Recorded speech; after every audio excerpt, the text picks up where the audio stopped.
जी बताइए, क्या नाम है आपका और क्या घटनाक्रम आपके साथ हुआ? मेरा नाम जयश्री श्रीवास्तव है। मैं यहाँ पे अधिवक्ता हूँ। पिछले 2011 से मैं अपना विधि व्यवसाय का कार्य कर रही हूँ। कुछ अधिवक्ताओं जो द्वारा मुझे परेशान किया गया था, बार के द्वारा जो चैम्बर आवंटन हुआ था उसके संदर्भ में इन लोगों द्वारा हंगामा किया गया। मेरे चैम्बर में घुस के बदतमीजी की गई, जिसके समक्ष में मैंने प्रार्थना पत्र दिया है। एक गंदा ऑडियो भी वायरल किया गया था, जिसके घटना का जो है रिपोर्ट सदर थाने पे दर्ज है। मुझको दबाने और कि मैं राजीनामा कर लूं, इस कारण से इन लोगों ने दिनांक 23/12/2021 को एक पूनम चतुर्वेदी महिला है जो कि चैम्बर पे 6/12/2021 को अधिवक्ताओं के साथ आई थी और मैंने 7/12/2021 को इस घटना की शिकायत भी की थी, जिसमें पूनम चतुर्वेदी की भी शिकायत की हूँ कि ये अधिवक्ताओं के साथ चैम्बर पे हंगामा करने क्यों आई थी, क्यों इन्होंने बदतमीजी की, जबकि ये अधिवक्ता भी नहीं है।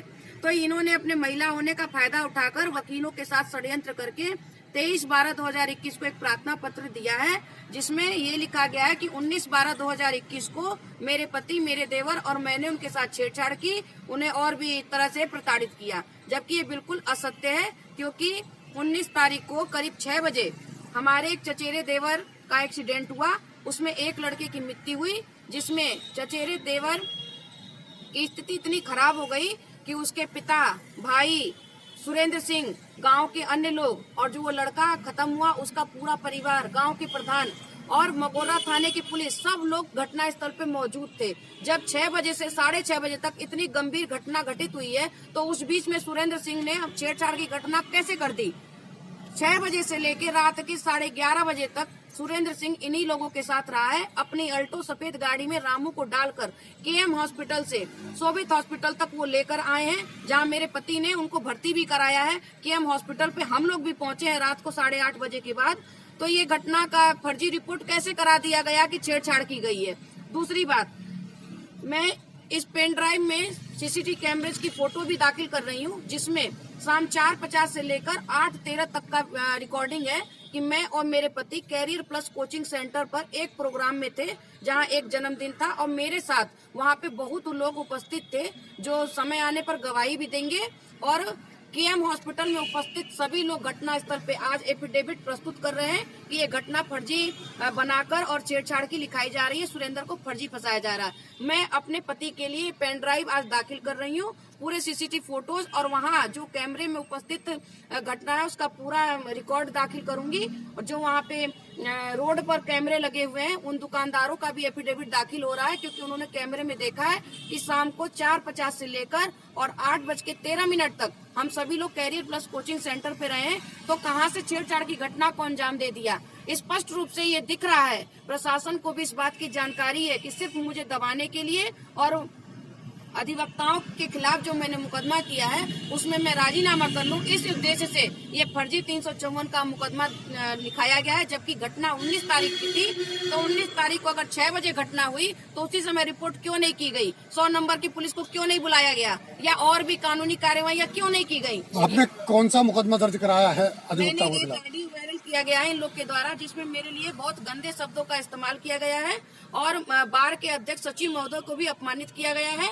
तो इस कारण मैंने एक मुकदमा इनके खिलाफ दर्ज कराया है। इन लोगों के द्वारा 6 तारीख के 6/12/2021 की शाम को 4 बजे से लेकर और आज तक मुझे तरह तरह से प्रताड़ित किया जा रहा है, मुझे धमकियां दी जा रही हैं। इस वजह से मैं बहुत इन लोगों से पीड़ित हूँ और मुझे मुकदमे में राजीनामा करने का प्रेशर इन लोग के द्वारा बनाया जा रहा है कि अगर तुम राजीनामा नहीं करोगी तो तुम्हारे पति को हम लोग जेल भिजवाएंगे, तुम्हारे पति की नौकरी चली जाएगी। लेकिन मैं प्रशासन से पूरा उम्मीद रखी हूँ और प्रशासन कभी मेरे साथ गलत नहीं होने देगा। जो सत्य है उसकी जांच होगी। मेरे पूरे एविडेंस प्रस्तुत, मेरे द्वारा जो किए जा रहे हैं एविडेंस प्रस्तुत, उनकी पूरी विवेचना की जाएगी और मेरे साथ न्याय होगा, ये मेरा पूरा विश्वास है। आज एक समाचार पत्र में आपके खिलाफ एक समाचार भी लगा है कि आपने एक कब्जा कर लिया था चैम्बर पे, तो क्या है? अमर उजाला में ये न्यूज आई है, जिसमें लिखा गया है कि मैंने जयश्री ने उसके ससुर के चैम्बर पर कब्जा कर लिया है, अधिवक्ता की पुत्रवधू से छेड़छाड़। तो मैं इसके विषय में भी कहना चाहती हूँ कि कम से कम जो ये पेपर के मालिक साहब हैं जो यहाँ पे निकालते हैं ये पेपर, ब्यूरो चीफ महोदय, उनको पूरे बात का जानकारी ले लेना चाहिए था, उसके बाद ये निकालना चाहिए था। इनको हम बता दें आप मीडिया के माध्यम से कि हम इनके खिलाफ कार्रवाई करेंगे, क्योंकि इन्हें पहले ये पता करना चाहिए था कि बार के द्वारा लीगल तरीके से चैम्बर का आवंटन हुआ था। वो पेपर रसीद सब मेरे पास मौजूद है, मैंने अधिकारियों के समक्ष प्रस्तुत किया है, मीडिया के समक्ष प्रस्तुत किया गया है। तो ये इतना बड़ा आरोप कब्जा करने का मेरे ऊपर कैसे लगा दिया गया? मेरी छवि को कैसे खराब किया जा रहा है? क्या आप मीडिया किसी पीड़ित महिला को और दबाने का प्रयास कर रही है? आप अगर अखबार निकालते हैं तो क्या आप किसी के खिलाफ गलत न्यूज निकालेंगे? आपको सही बात की जानकारी नहीं है तो आप हमारा छवि समाज में या मथुरा पब्लिक में खराब करना चाहते हैं? आपके खिलाफ कार्रवाई करूंगी मैं। आप तत्काल 24 घंटे के अंदर मुझसे लिखित रूप में अपने पेपर के माध्यम से माफी मांगिए, क्योंकि ये चैम्बर का आवंटन लीगल तरीके से मुझको रसीद काट के जो अधिवक्ता सचिव महोदय और अध्यक्ष महोदय द्वारा किया गया था। जो भी विवाद है हमारा चैम्बर का वो बार तक सीमित है। आपको कोई हक नहीं बनता है कि आप हमारे ऊपर गलत झूठे आरोप लगाकर हमारा अपमान करें।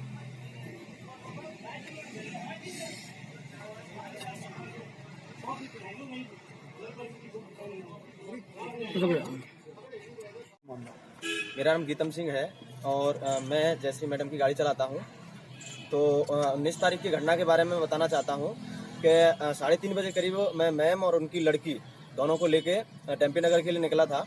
तो वहाँ पे हमने पहले सिलेक्शन के यहाँ कुछ कपड़े खरीदे थे और उसके बाद हमने सन्यासी पे कुछ सामान खरीदा था, जबकि दोनों जगह वहाँ CCTV फुटेज भी मौजूद है। उसके बाद मैं करीब 5 बजे उन दोनों को लेकर करियर प्लस कोचिंग पे आया। उन दोनों को वहाँ पे छोड़ा मैंने और गाड़ी खड़ी करके मैं भी खुद मौजूद था उस जगह पे। और उससे पहले हमें इनके हस्बैंड हैं अनिल कुमार जी, वो भी वहाँ मौजूद थे और इनके साथ हम चारों लोग और बाकी के जो कोचिंग के मालिक हैं और बाकी को और भी लोग थे। उनमें से पुष्पेंद्र हैं, मोहित हैं और एक लेखपाल जी थी, उनका शायद मैं नाम नहीं जानता हूँ। तो बहुत सारे लोग वहाँ मौजूद थे।